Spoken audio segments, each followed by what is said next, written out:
espías, agentes y soldados. Contraseña: Orquesta Roja. Alrededor del año 1942, en Moscú, la capital soviética, desde ahí se manejaron los hilos de una de las más vastas organizaciones de espionaje que haya existido jamás. Durante el transcurso de la Segunda Guerra Mundial, sus redes se hallaban cual telarañas extendidas por toda Europa. Cientos de emisoras clandestinas enviaban información acerca de planes estratégicos de Adolf Hitler, al parecer con tanta precisión que incluso se daban los nombres de los jefes de cada una de las compañías de la Wehrmacht. En Moscú se reunían las piezas de este rompecabezas gigante y el resultado era una imagen clara del enemigo. Expertos soviéticos, funcionarios del partido y jóvenes oficiales del Ejército Rojo seleccionaban los datos recibidos de casi todos los países de Europa, en donde tenían situados a todos sus agentes, que aparte de su nacionalidad, ideas y credo religioso, les unía un único objetivo en común: aniquilar a Adolf Hitler.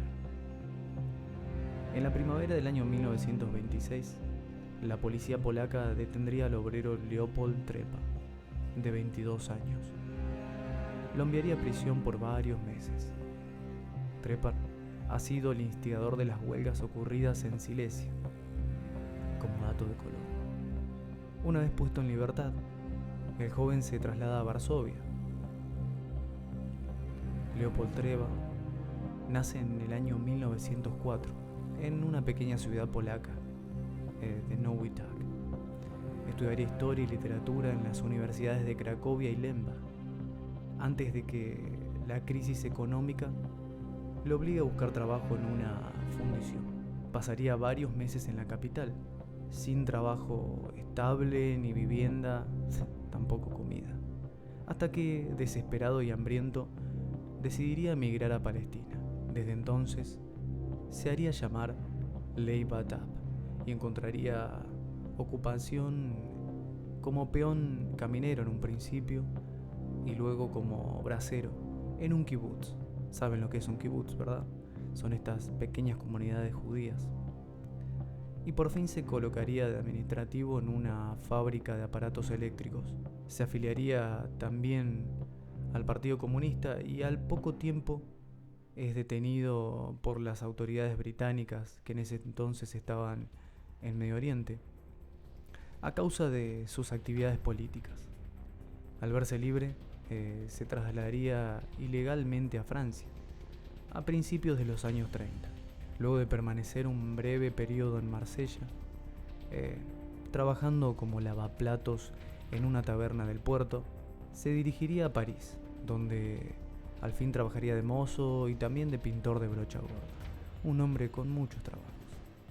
En la capital francesa, establecería el primer contacto con el servicio secreto ruso, y lo que le valdría el ingreso a la red soviética de espionaje, muy bien organizada para ese tiempo, como hemos contado, y activa también. Y actuó durante 3 años, hasta que una denunciante, o un denunciante no se sabe, acabaría con la organización. Leopold Trepa, alias Leib Batab, huiría oportunamente a la Unión Soviética. En la capital de la misma, en Moscú, sería adiestrado para el espionaje en la Academia Militar y en 1935, 5 años después de marcharse de Francia, regresaría de nuevo a este país, a Francia. Durante 3 años viajaría entre Rusia y la Europa occidental, realizando con el mayor de los éxitos las misiones que le fueron encargadas. En el año 1938 se establecería en Bruselas como ciudadano canadiense y lugar en donde procedió a montar una red de espionaje. Oficialmente se asoció con el comerciante Leo Grossvogel, también que había conocido en Palestina. Trepa y Grossvogel fundarían la empresa de Foreign Excellent Raincoat, una organización ficticia con sucursales en Bélgica, Francia, Holanda y también en países escandinavos. Corría el verano del año 1939. Stalin era entonces aliado de Hitler, y esta red de espionaje recibiría la orden de actuar contra la Gran Bretaña. Una vez que estalla la Segunda Guerra Mundial, las tropas alemanas invadirían Bélgica en el año 1940, en mayo. Con las unidades blindadas alemanas viajaban unos diplomáticos búlgaros y 2 destacados comerciantes, a que no saben quiénes eran, nuestros amigos Trepar y Grossfogel, quienes de este modo lograrían recopilar muchos detalles sobre la estrategia y la táctica de la guerra relámpago, la Blitzkrieg, mucho antes incluso de que los militares alemanes pudieran presentar al Führer, a Adolf Hitler, un estudio completo sobre este tema. Moscú estaba al corriente de todos los pormenores sobre el mismo, antes que estos alemanes. Mientras tanto, Trepar obtendría la colaboración de 2 oficiales soviéticos, Mikhail Makarov, que es sobrino de Molotov, que en ese entonces se dedicaba a ser titular de la cartera de Asuntos Exteriores, que como súbdito dirigía en Ostende la filial de la empresa de Trepar, y el capitán Víctor Sokolov, que utilizaba el seudónimo de Kent y que vivía en Bruselas como estudiante. Estos militares soviéticos habían sido enviados a Europa en el año 1937, donde lucharon al lado de los republicanos contra las tropas del general Franco, quien alquiló unas oficinas en el segundo piso del número 192, recuerden este número y este piso, de la calle Royal, en Bruselas, actuando al frente de la empresa Simexco, dedicada, esta empresa, a la importación y exportación. Nuestro amigo Trepa, nuestro protagonista, que se hacía nombrar Jean Gilbert, se trasladaría a París con una parte de su red de espionaje, dejando a Ken al cuidado de la zona belga, al frente de su empresa, la Simexco. Poco tiempo después, Trepar fue nombrado jefe del espionaje soviético en la Europa occidental, con el grado de general del Ejército Rojo, un cargo bastante importante. Leo Grossfogel, por su parte, también se instalaría en París, después de ser todos sus bienes confiscados por las autoridades de ocupación alemanas. El brillante organizador y hombre de negocios que era, no tardó en construir o en conseguir los fondos necesarios para crear o construir una nueva red de espionaje en la capital francesa. Un tercero se sumó a este grupo, Hillel Katz, de origen polaco, quien al igual que Grossfogel, conoció a Trepar en Palestina. Este era conocido por sus hombres como el Gran Jefe, de Big Boss, y en mayo del año 1941 pudo enviar a Moscú una información de muchísimo valor: la inminente ofensiva hitleriana a la Unión Soviética. Pero se sabe que Stalin, aunque esta idea lo entusiasmaba la actuación de Trepar, opinaba que en este caso el Gran Jefe había sido víctima de un engaño por parte de los ingleses. En el 22 de junio de 1941, la irrupción de las fuerzas alemanas probaría que la información que había suministrado Trepar era cierta. Desde ese entonces comenzó el auténtico trabajo de la red creada por él, ya que gozaba con la confianza de Stalin. París se transformaría en colector de noticias procedentes de toda Europa, y desde la capital francesa partían los mensajeros de Trepar hacia las más diversas zonas del continente. La organización montada por Trepar hizo concebir grandes esperanzas en Moscú, todas estas resumidas en una frase de Stalin, que decía: algún día nos sonreirá la victoria. Mientras tanto, llegó el otoño y aquel 16 de octubre del año 1941, en que el gobierno soviético y el cuerpo diplomático abandonaron la capital rusa. Ante el empuje incontenible de los ejércitos alemanes, y se trasladarían a Kuybyshev, unos 300 kilómetros más al este de la capital. Con la misma fecha, la firma Simex de importación y exportación se inscribió en el número 285031S en el registro mercantil del departamento del Sena, adscrito a la Cámara de Comercio de París, lo que le da un margen más legal. instalaría su domicilio social en un piso del edificio número 78 de los Campos Elíseos.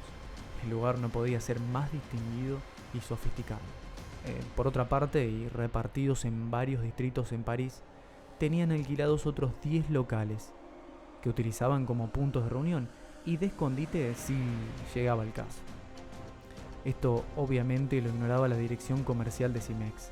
La firma Simexco de Bruselas continuaba siendo un importante centro de intercambio de mensajes y sobre todo comunicaciones gracias al transmisor PTX.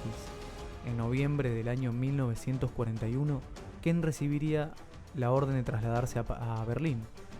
En el parque zoológico se entrevistaría con 2 destacados miembros alemanes de la red.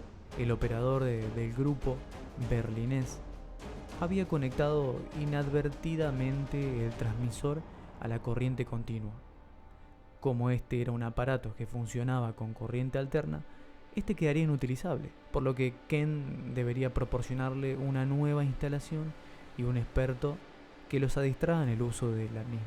A pesar de que Berlín contaba con medios propios de transmisión, Moscú ordenó al poco tiempo que los mensajes de la capital fueran enviados a Bruselas también, por medio de mensajeros, para transmitirlos desde allí a la central moscovita, por medio, obviamente, del transmisor PTX de Ken. Mientras tanto, en ese momento, las emisoras clandestinas habían brotado como hongos, como agua del suelo en casi todas las grandes ciudades europeas.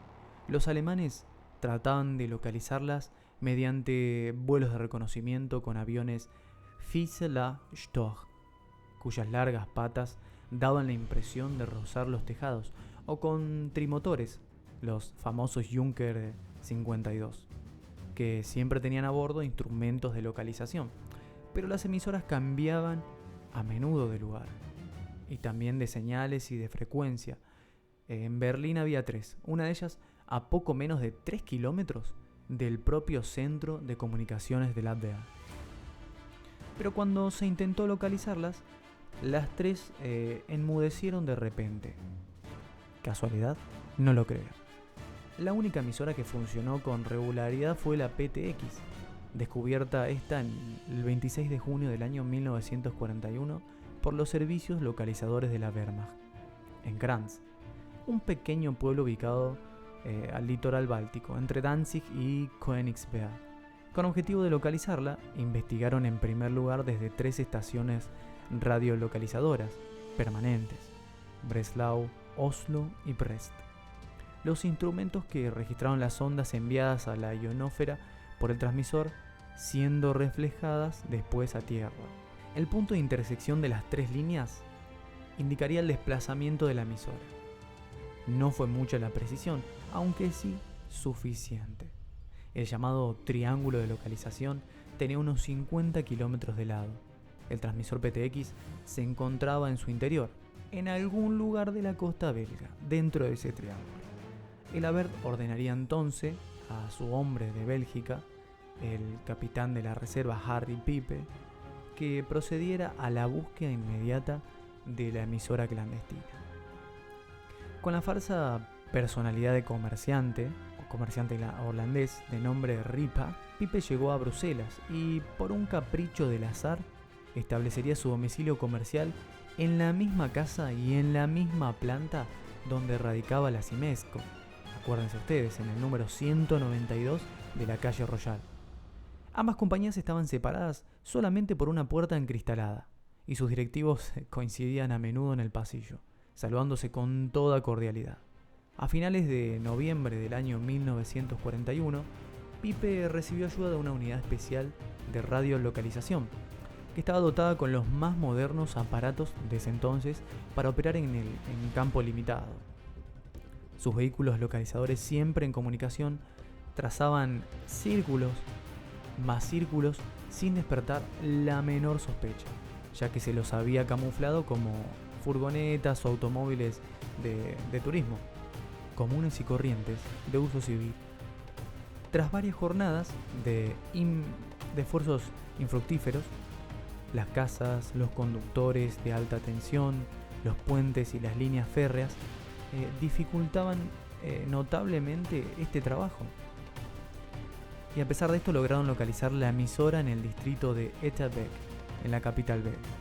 Para comenzar, se encontraría o se enviaría una sola furgoneta provista de un aparato localizador de corto radio de acción. Este vehículo inició su recorrido por el bar, haciendo funcionar sus instrumentos de medición. En cierta ocasión, este suministro de energía eléctrica se interrumpiría en determinadas acometidas y el transmisor enmudecía, prueba evidente de que la investigación marchaba por buen camino. A las 2 semanas de continuar este labor, se localizaría la emisora en una manzana de la Rue des Atrebates. Los especialistas recorrerían la calle en traje de paisano. Pipe siempre estaba con ellos. Por lo visto, el operador del PTX se sentía tan seguro que no se molestó en tomar la precaución más elemental, que es montar un servicio de vigilancia en ese sector. De todos modos, para un observador habría resultado muy difícil descubrir el peligro, ya que los alemanes deambulaban como inocentes peatones por todos lados. Si bien debajo del abrigo llevaban unos diminutos aparatos localizadores, dotados de un minúsculo auricular que el técnico llevaba pegado al oído. El zumbido se intensificaba conforme avanzaban hacia la casa, donde estaba instalado este transmisor. Frente al número 101 parecía registrarse la máxima perturbación. Por lo tanto, este aparato debía estar muy cerca, es lo que ellos concluían.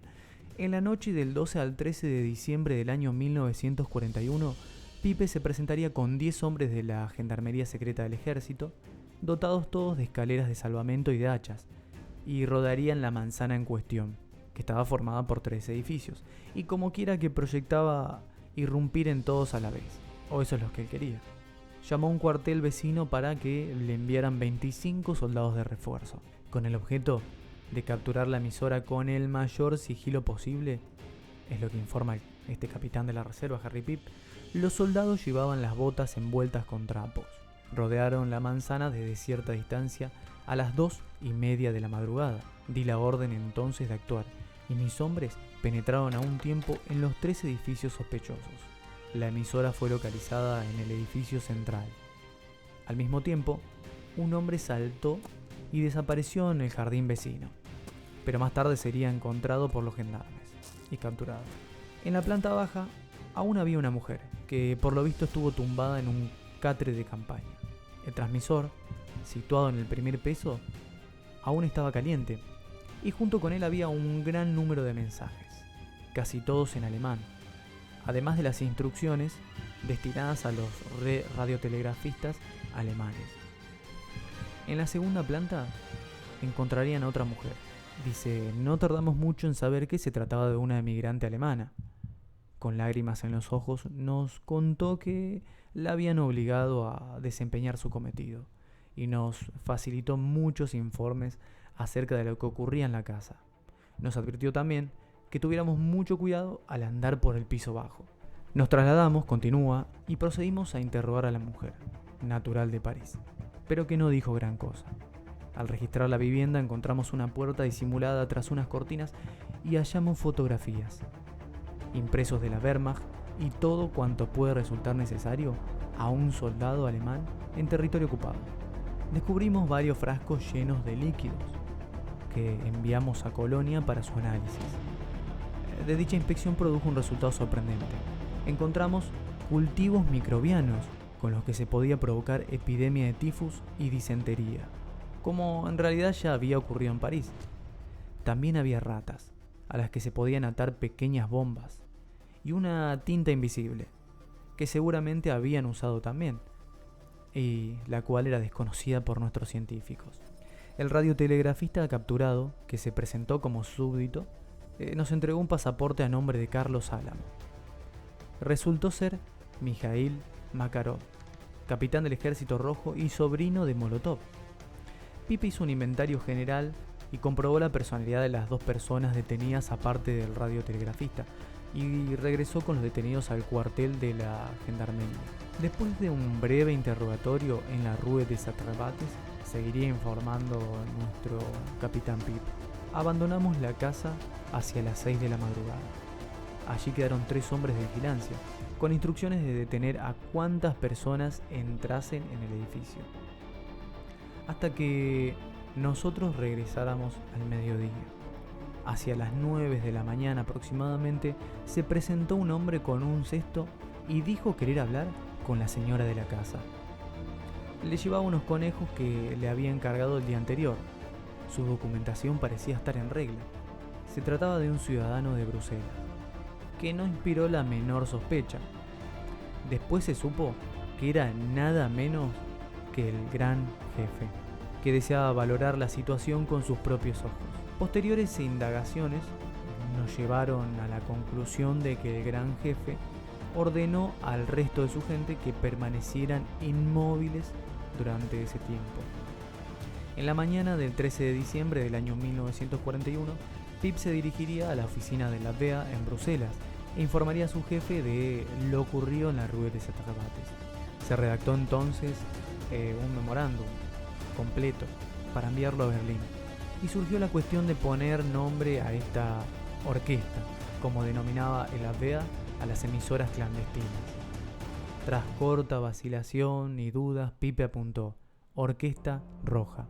La Gestapo y el ABEA dieron prioridad en las investigaciones sobre este asunto, Orquesta Roja, convirtiéndose en alto secreto oficial. El propio Hitler manifestó: conviene extirpar inmediatamente este tumor. Los hombres de Pipe encontraron un trozo de papel quemado en la chimenea del cuarto de Makarov. Todavía resultaban legibles varias series numéricas. Se dedujo entonces que este papel estaba relacionado con los elementos de la organización en Berlín. Después de 6 semanas de ardua tarea de investigación, los hombres del servicio criptográfico alemán descubrieron que las series numéricas correspondían al vocablo proctora. Se pensó que se podía tratar de un héroe literario, un héroe ruso, y que la obra que tratara de sus hazañas sería el libro clave para utilizar en el cifrado. Después de unas cuantas semanas de búsqueda interminable, se encontró la obra en una librería parisina de Lance. Su título era Le Miracle du Professeur Volmar, de Guy de Terramont. Había sido publicada en el año 1910 en tirada especial por los editores de la revista Monde Illustré, y no se encontraba en las librerías de hace muchísimo tiempo. Era un libro casi desaparecido. Este libro permitió descifrar casi la tercera parte de los mensajes transmitidos por la emisora PTX.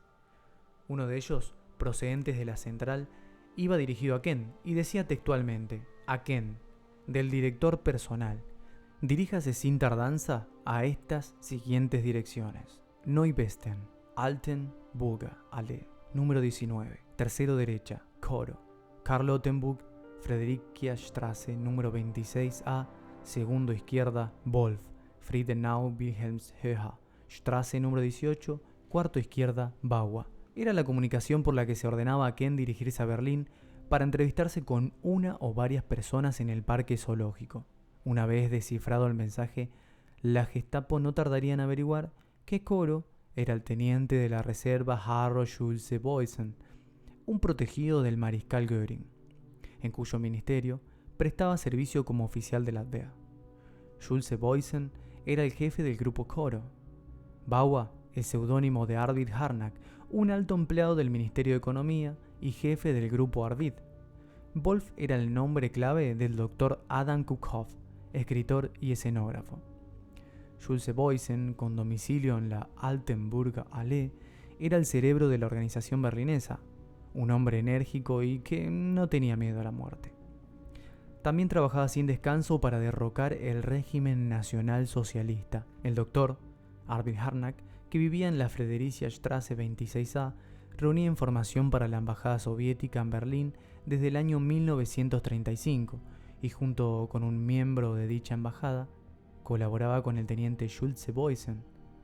Desde mediados de junio de 1941, el grupo Schulze-Boysen, con 3 emisoras facilitadas por la embajada rusa, transmitían mensajes a Moscú casi todas las noches, proporcionando toda clase de detalles estratégicos y tácticos.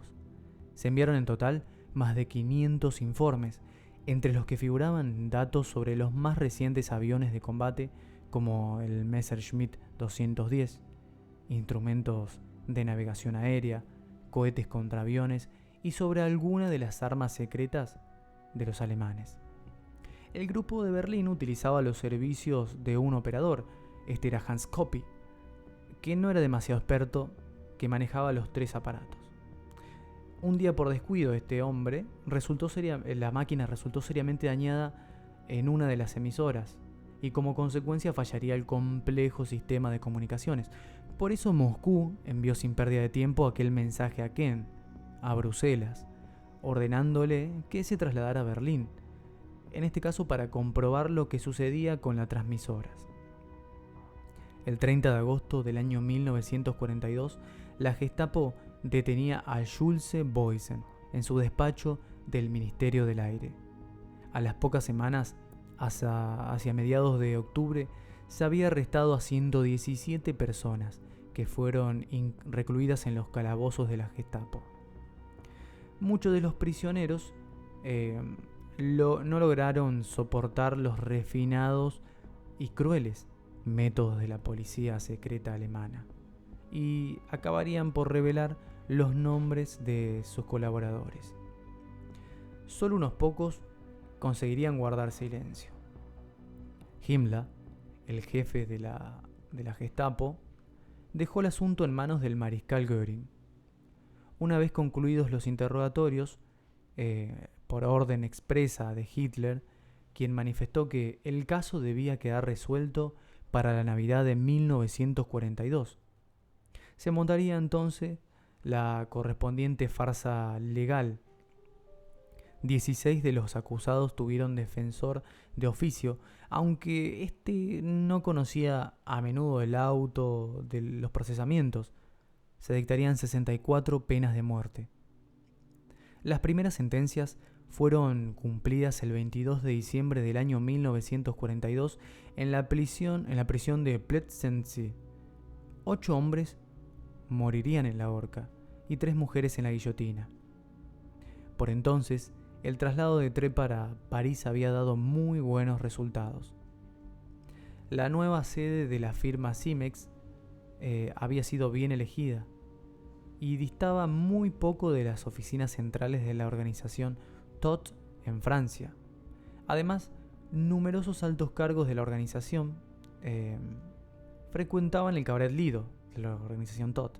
A las pocas semanas de su creación, la empresa Simex se convirtió en uno de los más importantes proveedores de la organización, que por mandato del Führer se afanaba en la construcción de la muralla del Atlántico.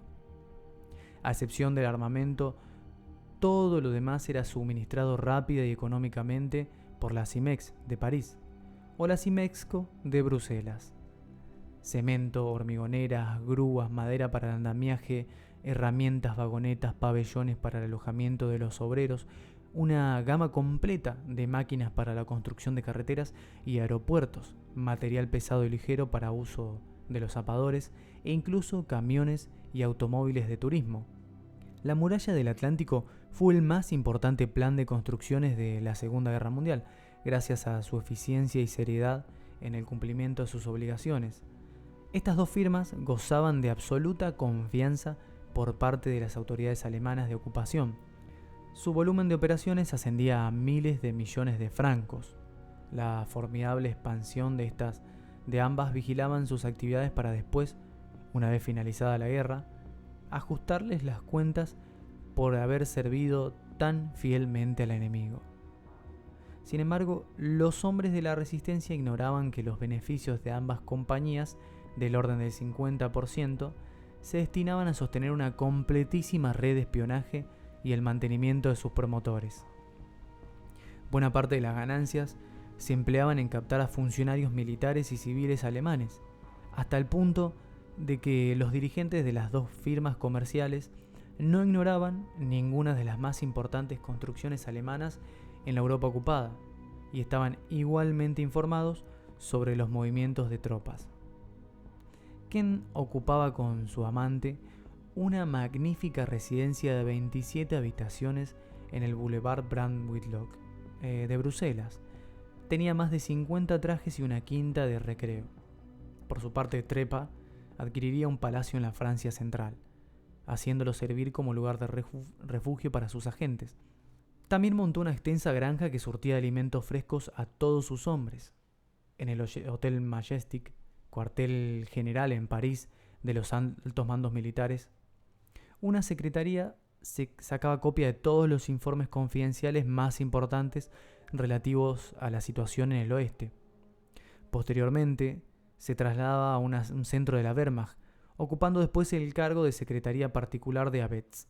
Puede decirse entonces que no existía ningún departamento vital en el que Trepa no tuviera situado a uno de sus agentes. Todas las informaciones eran transmitidas a Moscú con la regularidad y eficiencia con que trabajaba una gran agencia internacional de noticias. Leopold Trepa, el gran jefe y general del Ejército Rojo, lograría lo que no pudieron los servicios secretos aliados durante la Segunda Guerra Mundial: introducir a sus elementos en los más importantes organismos del mando alemán. Poco después de haberse localizado el transmisor de Bruselas, en diciembre del año 1941, comenzó la más importante redada de agentes enemigos, en la historia del Tercer Reich. El AVEA, la Gendarmería, unidades de radiolocalización, la propia Gestapo y los órganos de seguridad emprendieron la lucha contra la Orquesta Roja. Al capitán Pip se le destinó un ayudante, Karl Giering, un capitán de la CSS y abogado criminalista que organizó en Bruselas el llamado Grupo Especial Orquesta Roja. Sin embargo, el gran jefe actuó con su habitual diligencia. Ordenó a quien, su hombre en Bélgica, conocido por el pequeño jefe, que se trasladara a Marsella, donde establecería una nueva red de espionaje, a partir de diciembre del año 1941. Este grupo especial alemán no tardaría en comprobar que los espías enemigos habían interrumpido sus actividades en Bélgica para continuarlas en París. Así, poco después de haberse creado dicho grupo especial, a principios de 1942, fue enviado en bloque a la capital de Francia. Las unidades de transmisiones comenzaron a explorar en el Sena. En algún lugar trabajaba una nueva emisora clandestina, oculta entre los millares de viviendas parisinas. El 10 de junio del año 1942 se descubrió el emplazamiento de un transmisor en el distrito de Rueil-Malmaison. Los alemanes dieron el golpe y capturaron al matrimonio Hersch y Mira Sokol, oriundos de Polonia. Sometidos a tortura, se resistieron a confesar hasta que la Gestapo decidió ejecutar a Hersch en presencia de su esposa. Esta acabaría finalmente por dar información sobre los mensajes, el nombre de los colaboradores y, lo que era más importante aún, el seudónimo del gran jefe. Terminado este asunto, el asunto de la pareja Sokol, se averiguó de pronto que en Bruselas volvía a funcionar una emisora clandestina. El transmisor cambiaba continuamente de lugar, lo que informaría Harry Pip, y además sus operadores trabajaban con mucha cautela. Sin embargo, ellos conseguirían localizarlo en algún lugar de Schaerbeek, en una casa de por lo menos 4 pisos. Los hombres de transmisiones determinaron que el operador actuaba desde el tejado. Se rodó el edificio con una compañía de la Luftwaffe y al interrumpir en la casa observamos, en lo que cuenta Pip, la luz en el desván. Una vez forzada la puerta, vimos que la habitación estaba vacía, pero a juzgar por la ventana abierta, alguien parecía haber escapado por ella. En efecto, era así. Descubrimos a un hombre que se alejaba corriendo por las azoteas. Hizo varios disparos, y nuestros soldados respondieron al fuego. Al terminársele las municiones, se coló por una buhardilla, rompiendo la ventana. Entonces escuchamos gritar a una mujer. Al registrar la casa, encontramos en el sótano, oculto en una bañera. La detuvimos. Los papeles que hallamos junto a la emisora estaban redactados en alemán. Trasladamos al detenido al más próximo cuartelillo de la gendarmería y le dije que en lugar de forzarse en hablar francés, lo hiciera en alemán. El hombre accedió a ello y resultó ser Johannes Wenzel, súbdito alemán, que durante muchos años había trabajado en la zona del Rin como funcionario del Partido Comunista Alemán. Para Berlín, a donde informamos sin demora, se trataba de un valioso elemento, mientras que para nosotros no era más que el sucesor de la emisora descubierta en la Rue de Atrebates. Wenzel solo temía caer en manos de la Gestapo. Le tranquilizamos al respecto y aunque no contó todo lo que sabía, nos bastó para estar convencidos de que llevaba mucho tiempo enviando informes militares a Moscú.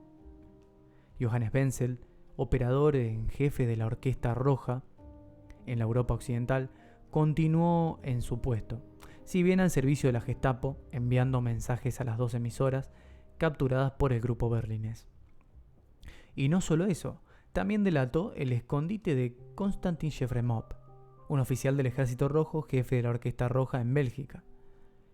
En el verano del año 1942, el capitán Pip y sus hombres regresaron a París, donde instalaron su cuartel general en el número 11 de la calle de Saussages. Volvía a dar comienzo a la búsqueda del gran jefe. Ahora ya se disponía de mucha más información que antes. Se tenía una foto del personaje encontrada en Bruselas, se lo conocía el seudónimo, y Wenzel informó que el hombre residía en París. Muchísimos datos. También se conocían las verdaderas actividades de las empresas Simex y Simexco. La primera, ubicada en París, se había trasladado a un gran edificio para oficinas situado en el Boulevard Haussmann, pero ni Trepar ni sus más estrechos colaboradores, es decir, Grofogel y Katz, se encontraban en el tercer piso del número 89, Boulevard Haussmann. Los empleados también ignoraban su paradero. Pipe y Giring trataron de atraer al gran jefe mediante un atractivo negocio de diamantes, pero la estratagema no dio resultados. Trepar y los suyos deberían estar ocultos en cualquier parte de la ciudad. El gran jefe, que ya estaba al corriente de la grave situación, ordenaría entonces paralizar temporalmente las actividades de sus hombres y se trasladaría al sur de Francia con sus más allegados colaboradores. En su último mensaje desde París, advertiría a sus jefes moscovitas del doble juego de la Gestapo en el asunto de las comunicaciones. Y con todo cuidado se puso a arreglar su desaparición. Un médico amigo extendió un certificado de defunción, se enterró a otra persona en su lugar, y el gran jefe dejó de pertenecer oficialmente al mundo de los vivos. Sin embargo, poco antes de retirarse, pensó en hacerse un arreglo en la dentadura. Ya no vimos ni supimos nada, sigue informando Pip. Las pesquisas resultaron infructuosas. Estábamos los mismos que al principio. Las empresas que tan buenos negocios habían realizado con los alemanes eran la Simexco de Bruselas y la Simex de París. Como quiera que no podíamos extender nuestras investigaciones a las dos empresas, dedicamos nuestra atención a la segunda. La Simexco ya no podía sernos útil, mientras que la Simex de París continuaba al frente de un director al que ayudaba su esposa y su hija. Como medida de prevención, todos ingresaron en prisión. Les interrogamos, por si sabían dónde paraba el gran jefe. No tenían la menor idea. Por supuesto, ya que una de las instrucciones de los rusos era precisamente que nadie supiera el paradero del gran jefe. Esto es así. Hasta que un día, pasado algún tiempo, la hija recordó a su madre que el gran jefe, ellas no lo conocían como tal, sino por el nombre de señor Dubois. Este había preguntado en cierta ocasión por un buen dentista. La madre lo recordó y nos dijo que le había facilitado una dirección en la Rue de Rivoli.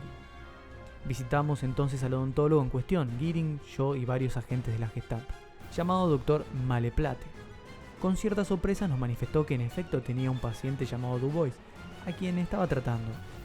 Justamente lo esperaba para el día siguiente.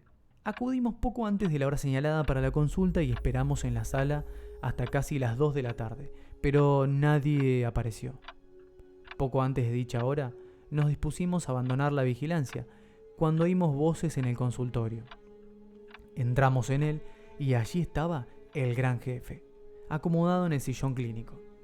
No tardó en sonar el clic de las esposas. Han realizado ustedes un buen trabajo, admitiría él. Por fin teníamos ante nosotros al gran jefe, buscado durante tanto tiempo. Trepa fue conducido a la sede del Grupo Especial Orquesta Roja en la Rue de Saussages número 11. En el camino preguntó a Pip, que vestía traje civil, si iba a ser interrogado por la Abwehr o por la Gestapo. Se sintió aliviado al convencerse de que Pipe era oficial de la Wehrmacht. Todo ha concluido para mí. Le diré muchas cosas, pero no todo, como puede suponer, es lo que dijo el gran jefe.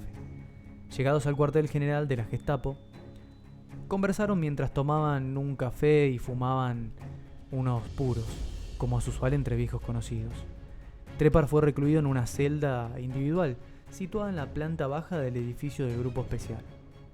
donde permanecería durante 10 semanas y cada 3 semanas era visitado por un médico alemán, especialista en el corazón. Se trataba bien a él, y los interrogatorios, que más bien parecían conversaciones amistosas, solo se llevaban a cabo después de la comida del mediodía. Trepar informó a la Gestapo de todos los detalles y pronto fueron arrestados sus más inmediatos colaboradores. Cuando Hillel Katz fue recluido en su celda, Trepar le dijo: «Katz, hemos de cooperar con estos señores, nuestro juego ha terminado». Ignoraban que Ken ya estaba encerrado en los calabozos de la sede central de la Gestapo, en Berlín. Se le condujo a París a principios de diciembre de 1942. Después de ser detenido en Marsella el 12 de noviembre, fue trasladado a Berlín, confirmándose allí sus relaciones con el grupo Schulze, Boysen, Harnack.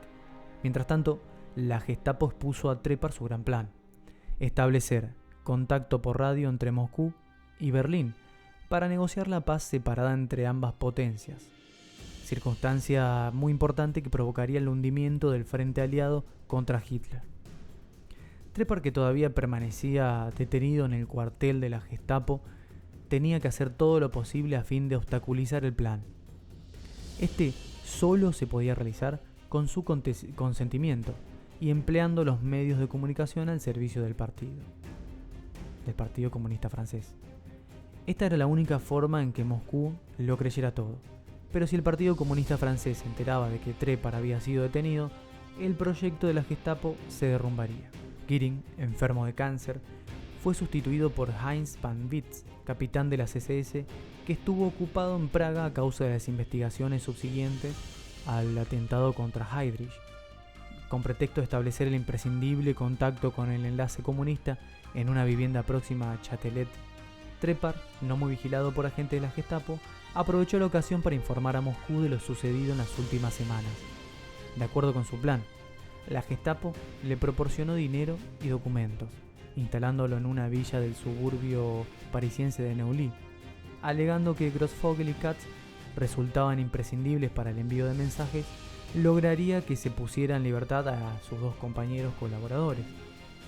Al comprobar que la Gestapo parecía haber conseguido detener a un miembro de enlace del Partido Comunista Francés, con lo que podrían haber encontrado la pista del último informe enviado a Moscú, Trepar decidió huir. Aunque al principio era seguido con discreción por dos agentes de la Gestapo y finalmente solo por uno, el gran jefe circulaba por París con entera libertad de movimientos. El 13 de septiembre del año 1943 se dirigió a la farmacia Bailey, próxima a la estación de Saint-Lazare, con el agente Willy Beak, su acompañante habitual. Este solía quejarse del estómago y Trepar le prometió un remedio efectivo. Beak permaneció en el automóvil mientras Trepar penetraba en la farmacia. Desde entonces no lo volvieron a ver. Situada en una esquina, la casa tenía dos puertas de acceso. Pocas horas después, Trepar se trasladó a Saint-Germain-en-Laye, donde se ocultó en una pensión que conocía. Se alertaría a toda la policía alemana de París. Se rodeó el barrio en torno a la estación de Saint-Lazare, pero no se encontró el menor rastro del gran jefe. Interrogado, Ken indicó la posibilidad de que Trepar se hubiera refugiado en Saint-Germain-en-Laye. Los dueños de la pensión fueron detenidos inmediatamente, pero Trepar conseguiría huir. A partir de ese momento, cambiaba de residencia casi a diario, hasta que encontró refugio en una casa de la calle de Suresnes, justo a unos 100 metros de la oficina del grupo especial que se ocupaba del caso de la Orquesta Roja. De este modo, observaba las idas y venidas de sus perseguidores.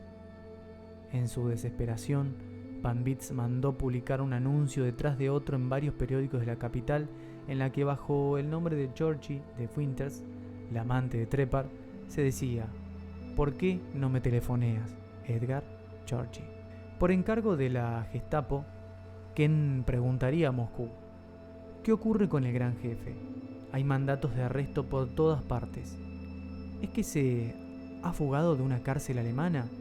El director, Fedor Kuznetsov, teniente general y jefe del servicio de inteligencia militar de la Unión Soviética, respondió así a la llamada: evite a Hilbert. El partido no le ayudará. Es un traidor. Mientras tanto, continuaba el intercambio de comunicaciones entre la Gestapo y Moscú. Van Beers, obsesionado por la idea de tener en sus manos el curso de la historia mundial, estaba convencido de haber tomado la iniciativa una vez descartado Trepar, y de que Moscú no tardaría en morder el cebo. Pero sus grandes proyectos se desmoronaron. El 31 de agosto de 1944 los carros de combate aliados entraban en París. El Grupo Especial Orquesta Roja recogió apresuradamente sus bártulos y se marchó a Alemania. La misión militar soviética se estableció en un edificio de la calle General Appert, donde antes se ubicara la embajada de Estonia. Allí fue donde Leopold Trepar, el gran jefe, se presentó un buen día. El primer avión de Moscú a París había de recogerlo en su trayecto de vuelta. Esto ocurrió el 6 de enero de 1945. Desde un aeródromo parisiense despegó un Dakota con el gran jefe a bordo. Una vez en Moscú, Trepar fue llevado a presencia del director, su jefe supremo, con el que cruzó unas palabras antes de ser encerrado en la famosa Lubyanka. Leopold Trepar pasó en la Lubyanka unos 10 años. Al ser puesto en libertad, regresó a su patria, Polonia, y fijaría su residencia en Varsovia.